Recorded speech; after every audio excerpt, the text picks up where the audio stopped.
asalaamaaleykum dalee nag jàmm ci Xarala Academy mbokk yi si daan Xarala tey suñu tutoriel li ko waral mooy sooba léegi nit ñi dañuy woo di jàmbat seen connexion bu yeex orange wala tamit seen connexion du ñëw wala tamit connexion mën na ñëw mais boo envoyé audio whatsapp wala image benn du lire voilà ma jox leen ci benn exemple ngeen xool kii sama benn gars la mu ne ma Saly Master si sooba léegi sama audio yi ñëwul même image yi sax du ñëw lu xew jàpp si waay xaaral ma envoyé la benn audio nga xool gis nga envoyé na ma audio bi ba tey audio bi ñëwul voilà loolu li ko waral lu simple la te loolu mën nañ ko régler ci ñaari solution yoo xam dinaa leen ko jox bis njëkk mooy boo ñëwee ci réglage yi comme paramètre boo ñëwee paramètre nga bës connexion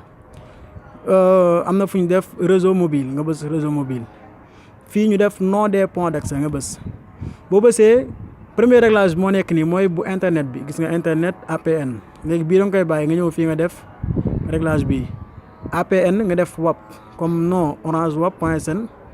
APN WAP proxy 172.16.30.9 port nga def 80 nom d'utilisateur WAP mot de passe nga def 000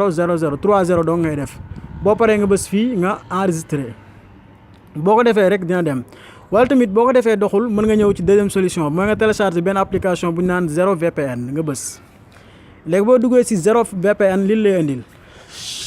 chargement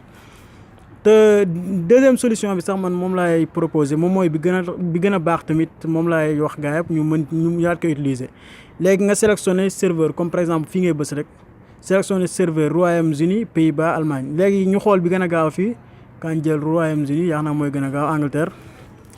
léegi ñu xaar mu pare